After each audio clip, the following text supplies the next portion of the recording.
بسم اللہ الرحمن الرحیم۔ سامعین کرام، آپ سن رہے ہیں اردو کہانی صدا سہاگن مستانی، جس کے مصنف ہیں محمد مونس خان، اور یہ اس سلسلے کی پہلی قسط ہے۔ مجھے امید ہے آپ کو میری یہ کاوش پسند آئے گی۔ آپ نے اگر ابھی تک میرا چینل کہانی گھر سبسکرائب نہیں کیا تو ابھی میرے چینل کو سبسکرائب کر کے بیل نوٹیفیکیشن آن کر لیجئے، تاکہ آنے والی ہر نئی کہانی کی اطلاع بروقت آپ تک پہنچ سکے۔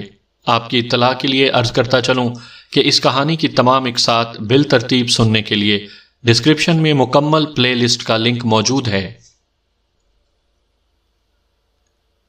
میری اس داستان کا آغاز قیام پاکستان کے فوراً بعد سے ہو جاتا ہے۔ اس داستان کے شروع کا حصہ میری زندگی سے تعلق رکھتا ہے۔ جب میں شعور کی منزل پر پہنچا تو حسب روایت اسکول میں داخل کر دیا گیا، جہاں میں صبح ہی صبح ضروریات سے فارغ ہونے کے بعد پہنچ جاتا۔ اسکول سے واپسی کے وقت اکثر میں سڑک کے کنارے دیکھا کرتا کہ شوبدہ باز مداری مجمع لگایا کرتا تھا، اپنے چست فکروں سے لوگوں کو ہنساتا اور ایسے کمالات بھی دکھاتا کہ لوگ حیرت زدہ ہو جاتے۔ میں ہر روز اسکول سے واپسی پر کسی نہ کسی مجمع میں باحیثیت تماشائی شامل ہو جایا کرتا۔ رفتہ رفتہ مجھے ان کمالات کو سیکھنے کا شوق ہوا۔ دراصل میں سمجھتا تھا یہ جنات کا کام ہے، اور یہ آدمی جو کمالات دکھاتا ہے اس کے پاس کوئی جن ہے جس سے وہ یہ کام لیتا ہے۔ میں چاہتا تھا کہ ایسے ہی کسی جن کو میں بھی تابع کر لوں اور اس سے کام لے کر اپنے دوستوں اور رشتہ داروں کو متحیر کر دوں۔ ایک دن مجمع ختم ہونے کے بعد میں نے اپنی خواہش کا اظہار ایک شوبدہ باز سے کیا تو وہ میری بات سن کر زور سے ہنسا، اور اس نے مجھے یہ سمجھا بجھا کر مایوس کر دیا کہ میں ابھی بہت چھوٹا ہوں، مجھے تعلیم حاصل کرنا چاہیے۔ جب میں نے بہت زیادہ ضد کی اور اس نے بھی یہ دیکھا کہ یہ بچہ ہر روز مجمع میں آتا ہے، تو ایک دن مجمع ہی میں اس نے دھاگا لے کر توڑا، اور پھر دوسرے ہی لمحے وہ ٹوٹا ہوا دھاگا ثابت تھا۔ وہ یہ شوبدہ یوں تو ہر روز ہی دکھایا کرتا تھا، لیکن اس روز اس نے یہی شوبدہ 2-3 بار دکھایا، اور ساتھ ہی مجمع کو اس کا طریقہ کار بھی سمجھا دیا۔ دراصل ہم کو تو یہ نظر آتا تھا کہ اس نے دھاگا توڑ دیا ہے، جبکہ ثابت دھاگا اس کے ہاتھ ہی میں رہتا تھا۔ صرف دھاگے کا آخری سرا توڑ کر وہ نہایت ہی صفائی سے پھینک دیا کرتا تھا۔ اس کا یہ شوبدہ نہایت حیران کن تھا، لیکن جب مجھے اصل حقیقت کا علم ہوا کہ یہ سب ہاتھ کی صفائی کا کمال ہے تو حیرت انگیز کمالات کے سیکھنے کا شوق ختم ہو گیا۔ جنات اور پر اسرار واقعات پر سے یقین بھی اس کے ساتھ ہی ختم ہو گیا۔ اب بڑے سے بڑا واقعہ بھی رونما ہو جاتا تو میں اسے کوئی اہمیت نہیں دیتا۔ بہرحال ان باتوں کا مقصد اس سرگزشت کی تمہید ہے تاکہ سامعین کو اصل واقعہ سمجھنے میں آسانی ہو۔ اب میری نظر میں ہر کمال اور ہر حیرت انگیز واقعہ محض ہاتھ کی صفائی تھا، یا یوں سمجھ لیجئے کہ اب میں نیم پختہ مادہ پرست تھا۔ اصل واقعہ یوں ہے، قیام پاکستان کے بعد ہمارے خاندان کے بیشتر افراد نے اندرون سندھ رہائش اختیار کر لی اور فکر معاش میں مصروف ہو گئے۔ رانی میری خالہ زاد بہن تھی۔ حیدرآباد میں خالو کا اچھا خاصا کاروبار تھا۔ مارکیٹ میں ان کی پرچون کی دکان تھی۔ اللہ کا دیا گھر میں سب کچھ موجود تھا۔ رانی اور اس سے چھوٹا لڑکا شاہد، یہی 2 ان کی اولادیں تھیں۔ میں ان دونوں سے بڑا تھا، لیکن اس کے باوجود ہم تینوں آپس میں دوستوں کی طرح رہا کرتے تھے۔ اس کی ایک وجہ یہ بھی تھی کہ تینوں ہم ایک ہی اسکول میں تعلیم حاصل کر رہے تھے، اور چھٹیوں کے دنوں میں بھی ہم تینوں ساتھ ہی کھیلا کرتے تھے۔ پھر رفتہ رفتہ وقت گزرتا گیا، اسکول کا زمانہ ختم ہوا، بچپن کے کھیل چھوٹ گئے، کھلنڈرے پن کی جگہ سنجیدگی نے لے لی۔ رانی اب بھولی بھالی بچی نہیں رہی، بلکہ ایک نہایت سنجیدہ لڑکی تھی۔ میں ہفتے میں 4-5 دن ضرور ان کے گھر جایا کرتا۔ خالہ کی شفقت نے مجھے گھر کا فرد بنا دیا تھا۔ پھر ایسا ہوا کہ میں ان سب سے وقتی طور پر جدا ہو گیا۔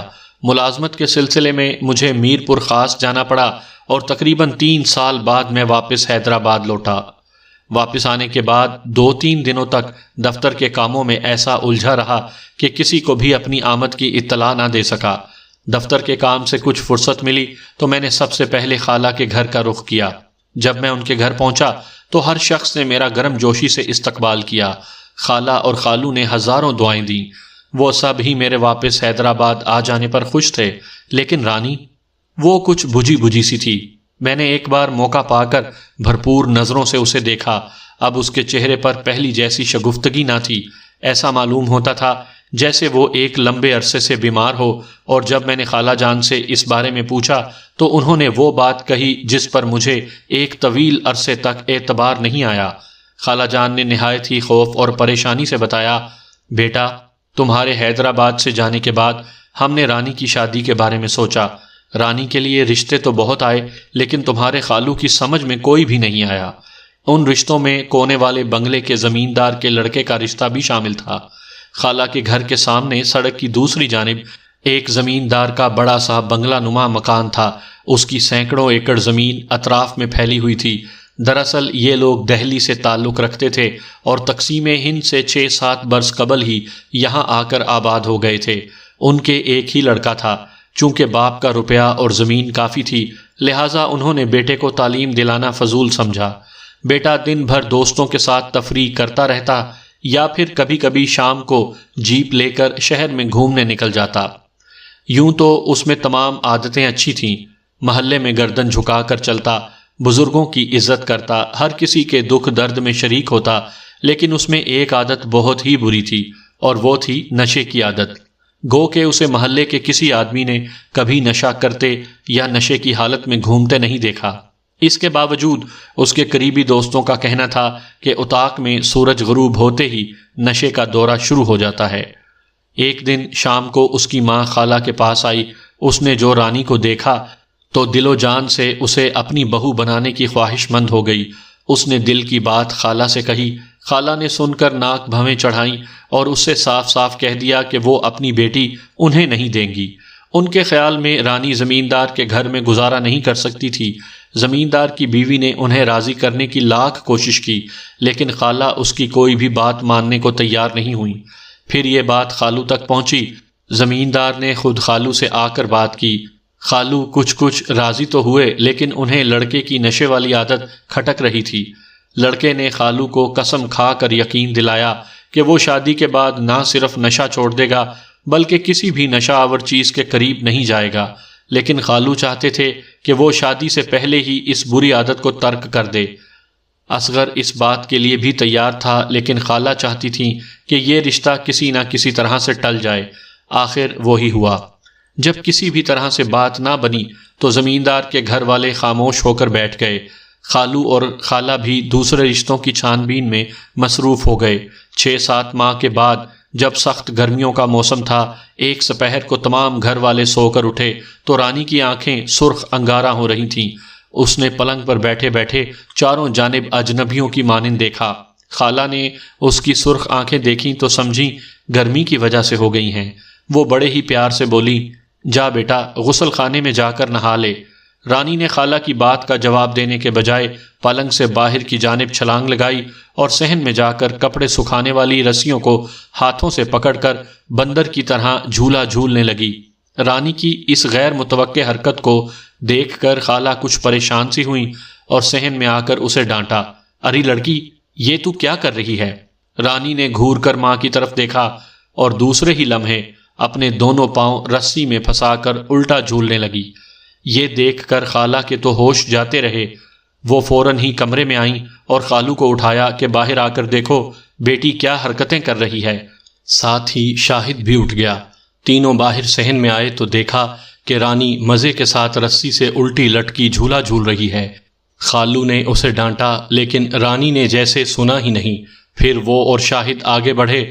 انہیں اپنی طرف آتا دیکھ کر رانی نے ایک لمبا سا جھونک لیا اور دوسرے ہی لمحے دروازے کی چوکھٹ پکڑ کر الٹی لٹک گئی۔ آخر اسے بڑی مشکل سے پکڑ کر بستر پر لٹایا۔ خالو کا خیال تھا کہ رانی کے دماغ پر گرمی چڑھ گئی ہے، لہٰذا انہوں نے فوراً ہی اپنے بیٹے شاہد کو بھیجا کہ ڈاکٹر کو بلا لائے۔ ڈاکٹری علاج سے کوئی فائدہ نہیں ہوا۔ رانی کی حالت روز بروز خراب ہوتی چلی گئی۔ دن میں کئی بار اس پر اس قسم کے دورے پڑنے لگے۔ آخر مجبور ہو کر اسے عالموں کو دکھانا پڑا۔ اسے جس نے بھی دیکھا یہی کہا کہ کسی نے سخت قسم کا جادو کر دیا ہے۔ بعض عاملوں نے اس کا جادو اتارنے کی کوشش بھی کی، لیکن کوئی بھی اپنے مقصد میں کامیاب نہ ہو سکا۔ گھر میں جیسے ہی کوئی عامل قدم رکھتا، رانی کو علم ہو جاتا اور وہ نہایت ہی بیہودہ قسم کی گالیاں بکنے لگتی۔ پھر بھی اگر وہ نہیں جاتا تو جو چیز بھی ہاتھ میں آ جاتی پھینک مارتی یا خود ہی اس سے دست و گریبان ہو جاتی۔ رانی کی اس خطرناک حالت پر پورا محلہ واقف تھا۔ چند ہمدرد لوگوں نے خالہ اور خالو کو مشورہ دیا کہ وہ اپنی بیٹی کو لے کر بزرگوں کے مزارات پر جائیں، شاید وہ اس طرح سے ٹھیک ہو جائے۔ خالہ اور خالو رانی کو لے کر گئے، مشہور بزرگوں کے مزارات پر گئے۔ اسے وقتی طور پر تو فائدہ تو ہو جاتا تھا، لیکن گھر آنے کے چند دنوں کے بعد حالت پھر پہلے جیسی ہی ہو جاتی تھی، اور اب وہ تھک ہار کر بیٹھ چکے تھے۔ خالہ جان کی یہ تمام داستان سننے کے بعد میں نے یہ سوچا کہ یہ سب ضعیف الاعتقاد لوگوں کی باتیں ہیں۔ بھلا سائنس کے اس ترقی یافتہ دور میں جادو کا کیسا کام؟ اس قسم کی باتیں بوڑھے لوگوں کے ذہن کی پیداوار ہوتی ہیں۔ میں نے خالو کو مشورہ دیا کہ رانی کو کسی ماہر ڈاکٹر کو دکھانا چاہیے۔ ارے بیٹا، خالہ جان پان منہ میں رکھ کر بولی، حیدرآباد اور کراچی کا کون سا ایسا ڈاکٹر ہے جسے ہم نے رانی کو نہیں دکھایا؟ ان سب کا کہنا ہے کہ لڑکی بالکل تندرست ہے، اسے کوئی مرض نہیں ہے۔ پھر اس انکشاف پر میں نے حیرت سے پوچھا، پھر کیا؟ بڑے بڑے عاملوں کا کہنا ہے کہ تمہاری بیٹی پر سایہ ہے۔ خالہ نے خوفزدہ لہجے میں بتایا۔ لیکن آخر اس کا علاج کیا ہے؟ میں نے جھنجھلا کر پوچھا۔ اللہ کے کلام میں بڑی ہی طاقت ہے بیٹا، خالہ نے بڑے تحمل سے کہا۔ اس سے بڑی کوئی طاقت نہیں۔ ایک پیر صاحب نے فلیتے دیے ہیں، ان کی دھونی دے رہی ہوں۔ اللہ شفا دے، میں نے بات ختم کرنے کی خاطر کہا، کیونکہ اب اس معاملے میں بحث کرنا قطعی بیکار تھا۔ پھر میں نے شاہد کو باہر چلنے کا اشارہ کیا اور خالہ کے گھر سے نکل گیا۔ خالہ کے گھر سے نکل کر ہم دونوں ایک ہوٹل میں آ کر بیٹھ گئے۔ در حقیقت میں اس مسئلے پر شاہد سے مزید گفتگو کرنا چاہتا تھا۔ ہم دونوں ایک میز کے گرد بیٹھے تھے، ہمارے سامنے میز پر گرم گرم چائے رکھی ہوئی تھی۔ مجھے بتاؤ اصل قصہ کیا ہے؟ میں نے سلسلہ کلام شروع کرنے کی خاطر شاہد سے پوچھا۔ امی نے تمہیں ساری بات تو بتا دی ہے، شاہد نے مختصر سا جواب دیا، لیکن مجھے یقین نہیں آتا، ممکن ہے یہ ہسٹریا کے دورے ہوں۔ میں نے کہا، شروع میں والد صاحب کا بھی یہی خیال تھا۔ شاہد چائے کا گھونٹ لے کر بولا، لیکن ڈاکٹروں کی یہ متفقہ رائے ہے کہ رانی بالکل تندرست ہے۔ تو تمہارے خیال میں بھی رانی پر کسی کا سایہ؟ میں نے پوچھا۔ خیال ہی نہیں، حقیقت بھی یہی ہے، شاہد نے اطمینان سے جواب دیا۔ کیا مطلب؟ کیا تم بھی سائنس کے اس جدید دور میں جادو اور روحوں پر اعتبار کرتے ہو؟ میں نے اس کا مذاق اڑایا۔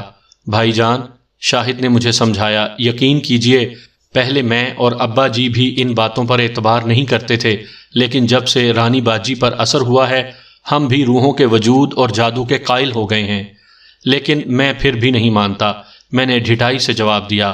میں آپ کو مجبور تو نہیں کر سکتا، اس نے چائے کا خالی کپ میز پر رکھتے ہوئے کہا، لیکن باجی دورے کی حالت میں جو بھی پیش گوئی کرتی ہیں ہمیشہ صحیح ہوتی ہے۔ مثلاً؟ میں نے پوچھا۔ آج سے 1 ماہ قبل ہی باجی نے آپ کے حیدرآباد آنے کی پیش گوئی کر دی تھی، شاہد نے بتایا۔ ہیں؟ بے اختیار میرے منہ سے نکلا۔ صرف یہی نہیں، بلکہ دورے کی حالت میں ان کی آواز بھی بدل جاتی ہے، ایسا معلوم ہوتا ہے کہ باجی کے اندر کوئی بول رہا ہو۔ شاہد نے مزید انکشاف کیا۔ ناممکن، قطعی ناممکن، میں نے ٹیبل پر گھونسا مار کر کہا۔ یہ سب تم لوگوں کا وہم ہے۔ یہ سن کر وہ بیچارگی سے میرا منہ تکنے لگا۔ اچھا یہ بتاؤ اس پر دورہ کب پڑتا ہے؟ میں نے کچھ دیر سوچ کر پوچھا۔ اس کا کوئی دن مقرر نہیں، دورہ کسی بھی دن پڑ سکتا ہے، ویسے تقریباً 4 ماہ سے دورہ شام ہی کو پڑتا ہے، اس نے بتایا۔ ٹھیک ہے، میں ہر روز شام کو تمہارے گھر آیا کروں گا، میں نے فیصلہ کن لہجے میں کہا۔ میں رانی کو دورے کی حالت میں دیکھنا چاہتا ہوں۔ اس گفتگو کے بعد ہم دونوں ہوٹل سے نکل کر اپنے اپنے گھروں کو چل دیے۔ گھر آ کر میں نے رانی کے بارے میں سوچنا شروع کر دیا۔ رانی کے بارے میں خالہ اور شاہد نے جو باتیں بتائی تھیں وہ نہایت ہی حیران کن تھیں، لیکن میرا دماغ کسی بھی طرح سے یہ تسلیم کرنے کو تیار نہیں تھا۔ جادو، سایہ، روح، یہ سب میری سمجھ سے باہر تھے۔ میں ان باتوں پر جتنا بھی غور کرتا الجھتا ہی چلا جاتا۔ اس ترقی یافتہ دور میں جب کہ انسان نے خلا کی وسعتوں میں قدم رکھ دیا ہے، یہ باتیں فضول سی نظر آتی ہیں۔ سائنسی ٹیکنالوجی نے اتنی ترقی کر لی ہے کہ عقل انسانی خود حیران ہے، پھر بھلا یہ کیسے ممکن ہے کہ انسان ابھی تک تو تہمات کے چکر میں پڑا رہے؟ خالہ اور شاہد نے مجھے جو کچھ بتایا تھا میں اس کی مادی توجیہ تلاش کر رہا تھا۔ جب میری سمجھ میں کچھ بھی نہیں آیا تو یہ فیصلہ کر کے سو گیا کہ ممکن ہے رانی کے دوروں کا عینی مشاہدہ کر کے کسی نتیجے پر پہنچ سکوں۔ اس دن کے بعد سے میں ہر روز شام کو خالہ کے گھر جانے لگا۔ اس دوران میں نے رانی میں صرف ایک تبدیلی دیکھی۔ وہ اکثر دن ڈھلے اپنے کمرے میں چلی جاتی، کمرے کے دروازے ہمیشہ کھلے رہتے۔ رانی اپنی مسہری پر لیٹ کر گھنٹوں چھت کو تکتی رہتی۔ اس دوران خالہ اس کے کمرے میں فلیتا جلا دیتی۔ رانی اسی طرح چھت کو تکتے تکتے سو جاتی۔ پھر تھوڑی ہی دیر بعد شاہد یا خالہ اسے آواز دیتے اور وہ اٹھ بیٹھتی، پھر باہر آ کر گھر کے کاموں میں مصروف ہو جاتی۔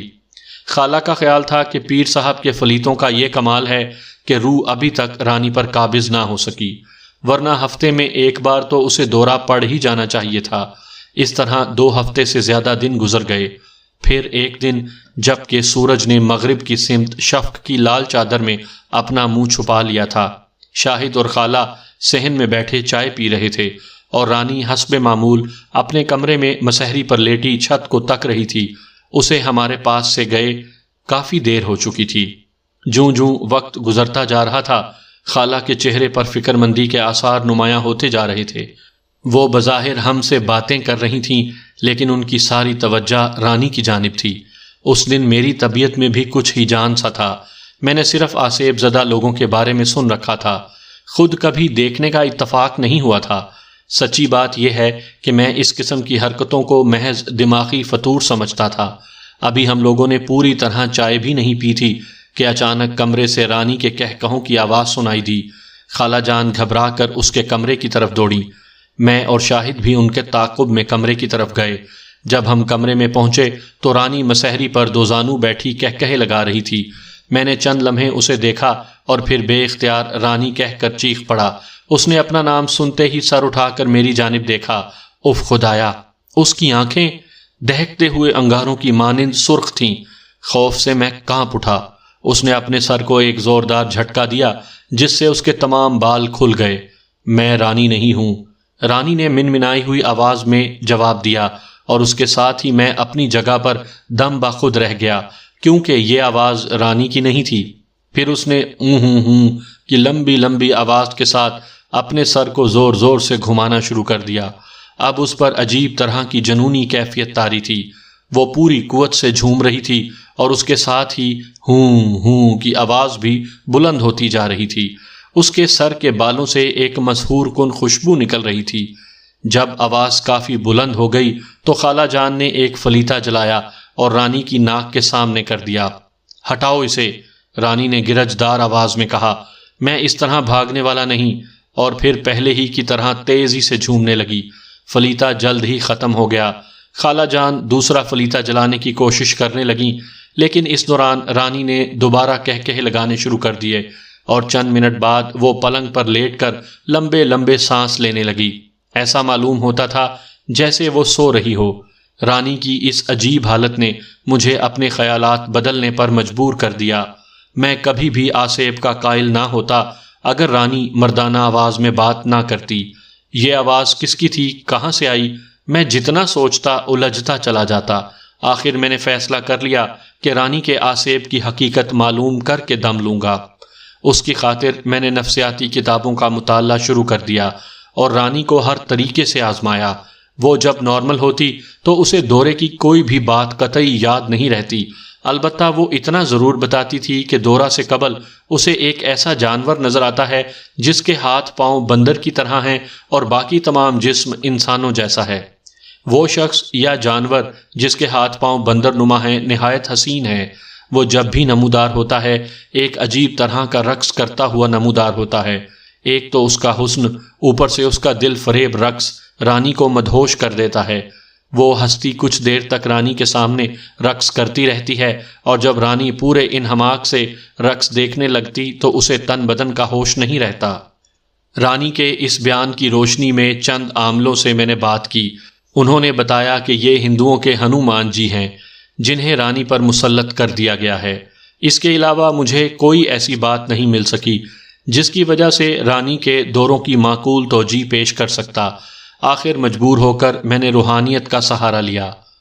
حیدرآباد پیروں فقیروں اور اللہ کے برگزیدہ بندوں کا شہر ہے۔ یہاں اللہ کے نیک بندوں کے مزارات ہیں جہاں ہر وقت مست قلندروں کے جمگٹ لگے رہتے ہیں۔ اب میرا کام صرف یہ تھا کہ دفتر سے فارغ ہونے کے بعد کسی بھی مشہور درس گاہ پر جاتا اور جس کو بھی اپنے خیال کے مطابق عامل سمجھتا اس کے سامنے اپنا مدعا بیان کر دیتا۔ کچھ لوگ مجھے جھوٹی تسلی دینے کی غرض سے تعویذ وغیرہ بھی دیتے اور اسے استعمال کرنے کے عجیب بے تکے طریقے بتاتے۔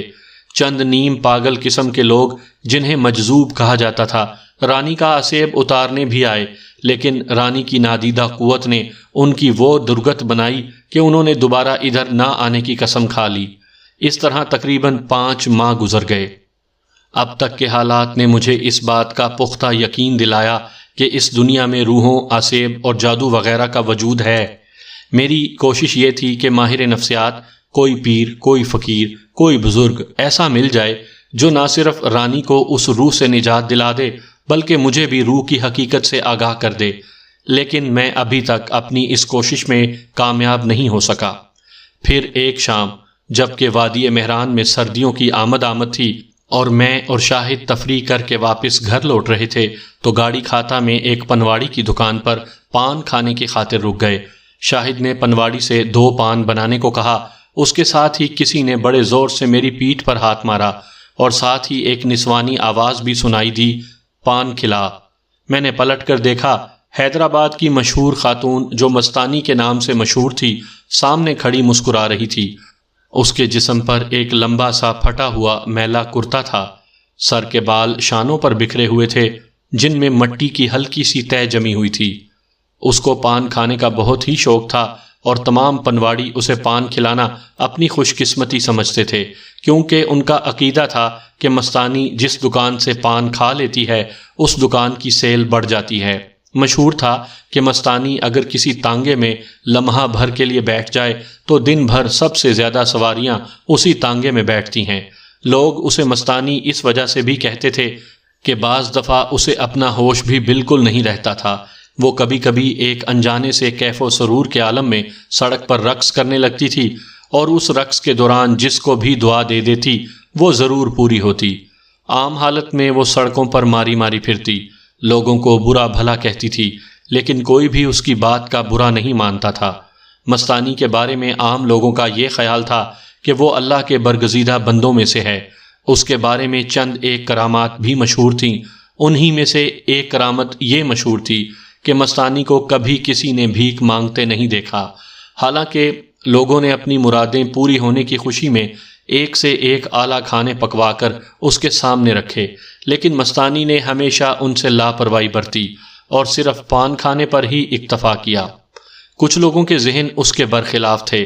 ان کا خیال تھا کہ یہ ایک پاگل عورت ہے جسے ضعیف الاعتقاد لوگوں نے اللہ کی برگزیدہ بندوں میں شامل کر دیا ہے، اور ساتھ ہی اس کے بارے میں بے سر و پا باتیں مشہور کر دی ہیں، حالانکہ مستانی صرف اور صرف ایک پاگل عورت ہے۔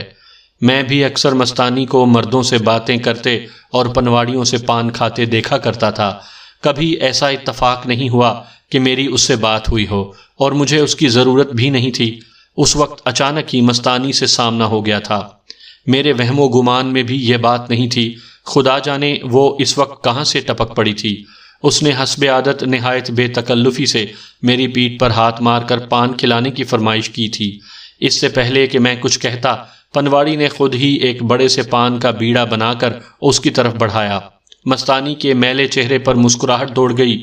اس نے دیر سے کھایا ہوا پان فٹ پاتھ پر تھوک دیا اور پنواڑی سے بولی، رکھ لے بیٹا، تیرے پھر کام آئے گا، اور مجھ سے دوبارہ مخاطب ہوئی، پان کھلا۔ مستانی کے جسم سے اٹھنے والی بدبو نے ہم دونوں کو ناک پر رومال رکھنے پر مجبور کر دیا۔ پھر شاہد سخت لہجے میں بولا، معاف کرو۔ اس کے خیال میں یہ حواس باختہ عورت فقیرنی تھی۔ کیوں، پیسے نہیں ہیں کیا؟ مستانی نے ڈھٹائی سے پوچھا، اور اس کے ساتھ ہی اس نے ہم دونوں کے سامنے اپنے بائیں ہاتھ کی مٹھی کھول دی۔ اس کی مٹھی میں 1 روپے کا نیا نوٹ دبا ہوا تھا۔ ہم دونوں اس بات سے متاثر ہونے کے بجائے روکھے پن سے بولے، پیچھے ہٹ کر کھڑی ہو، بدبو کے مارے دماغ پھٹا جا رہا ہے۔ پان کھلا دو، بدبو بھی دور ہو جائے گی، مستانی نے شرارت سے کہا۔ اس کے ساتھ مجھے یوں محسوس ہوا جیسے گلاب کی خوشبو کا ایک جھونکا میری ناک سے ٹکراتا ہوا گزر گیا۔ میں نے پہلی بار نظر بھر کر مستانی کی طرف دیکھا۔ وہ ٹھوڑی پر انگلی رکھ کر بڑے عجیب انداز سے بولی، دیکھتا کیا ہے، پان کھلا۔ نہ جانے کیوں میرے دماغ میں خیال آیا کہ کیوں نہ رانی کو دکھا دیا جائے، شاید یہ حواس باختہ عورت ہی کچھ کر جائے۔ بابو جی، خوش قسمت ہو جو مستانی نے تم سے پان کی فرمائش کی ہے، پنواڑی مجھ سے مخاطب ہوا۔ میں کوئی جواب دینے کے بجائے مستانی کے بارے میں سوچنے لگا۔ ابے سوچتا کیا ہے، مستانی کو بھی آزما کر دیکھ لے، وہ دیوانوں کی طرح کہا لگا کر بولی۔ میرا ماتھا ٹھنکا، یہ پاگل عورت میرے دل کی بات کیسے جان گئی؟ میں نے مستانی کو آزمانے کا فیصلہ کر لیا اور نہایت ہی سرگوشی میں اس سے بولا، تو پھر چل۔ ایسے نہیں، وہ زور سے ہنس کر بولی، پہلے پان پھر کام۔ اس عرصہ میں پنواڑی مجھے اور شاہد کو پان دے چکا تھا جسے ہم دونوں اپنے اپنے منہ میں رکھ چکے تھے۔ میں نے پنواڑی سے مستانی کے لیے پان تیار کرنے کو کہا۔ شاہد غالباً ہماری باتوں سے اکتا چکا تھا، لہٰذا اس نے مجھے چلنے کا اشارہ کیا۔ پنواڑی نے مستانی کو پان دیا۔ مستانی نے پان منہ میں رکھا، پھر میرا ہاتھ کلائی سے پکڑ کر سڑک کی طرف کھینچتے ہوئے بولی، چل دیکھتی ہوں کون ہے۔ مستانی کا یہ جملہ میرے لیے معنی خیز تھا۔ گاڑی کھاتا کے لوگ اس کی عادت سے واقف تھے۔ وہ جانتے تھے کہ جب مستانی موج میں ہوتی ہے تو وہ اس ہی طرح راہ چلتے لوگوں سے باتیں کرتی ہے۔ ابھی وہ میرا ہاتھ پکڑے چند قدم ہی چلی ہوگی کہ سڑک پر گزرتے ہوئے ایک تانگے والے نے ازراہ مذاق پوچھا، مستانی کدھر؟ اپنے سسرال، مستانی نے بے ساختہ جواب دیا، پھر اسے ہاتھ کے اشارے سے روکتے ہوئے بولے، کیا مجھے گھر نہیں پہنچائے گا؟ تانگے والا فوراً ہی رک گیا۔ یہ اس کی خوش نصیبی تھی کہ آج مستانی نے خود ہی تانگے میں بیٹھنے کی خواہش ظاہر کی تھی۔ میں مستانی کے لیے پیچھے اور شاہد آگے تانگے والے کے ساتھ بیٹھ گیا۔ پھر ہم خالہ کے گھر کی طرف روانہ ہو گئے۔ راستے میں شاہد نے بار بار مستانی سے اظہار بیزارگی کیا، لیکن میرے دل و دماغ سے یہ صدا آتی تھی کہ آخر اسے آزما لینے میں حرج ہی کیا ہے۔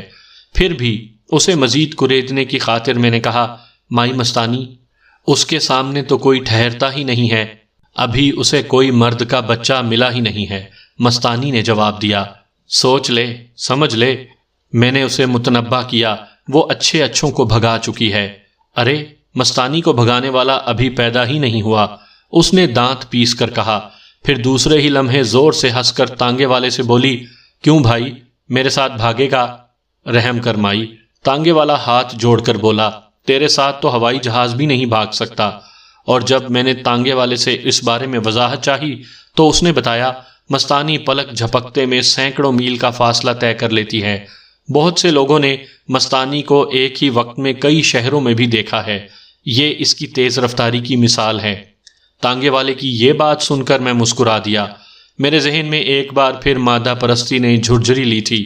مائی مستانی کی اب تک کی باتوں سے میں نے صرف یہ اندازہ لگایا تھا کہ وہ کچھ نہ کچھ ہے ضرور، اور پھر جہاں بہت سے پیروں اور فقیروں کو آزمایا جا چکا تھا وہاں مستانی کو بھی آزما لینے میں کیا حرج تھا۔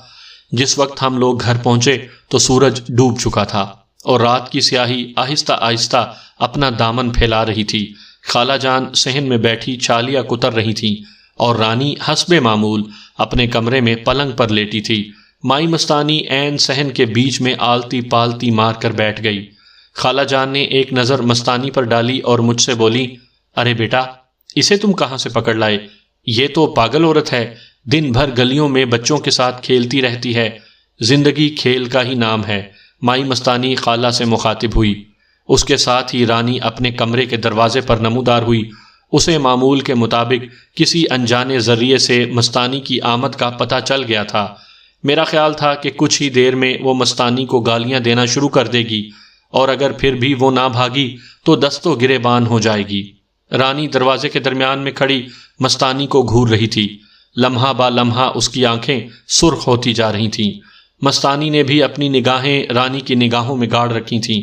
وہ دونوں پلکیں جھپکائے بغیر ایک دوسرے کو تکے جا رہی تھیں۔ ایسا معلوم ہوتا ہے کہ دونوں میں مسمرزم کا مقابلہ ہو رہا ہو۔ حق اور باطل کا یہ معرکہ کچھ عجیب نوعیت کا تھا۔ ہم سب دم بخود کبھی رانی اور کبھی مستانی کو دیکھ رہے تھے۔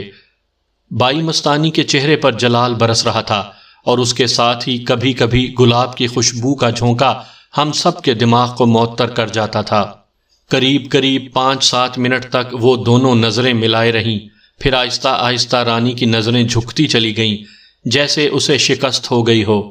اب وہ فرش کو تک رہی تھی جیسے وہ شرمندہ ہو۔ بس بیٹا ہار گئے؟ پرسکون فضا میں مائی مستانی کی آواز گونجی۔ پھر وہ اپنے سامنے زمین پر ہاتھ مار کر بڑے ہی پیار بھرے لہجے میں بولی، آؤ بیٹا یہاں آ جاؤ۔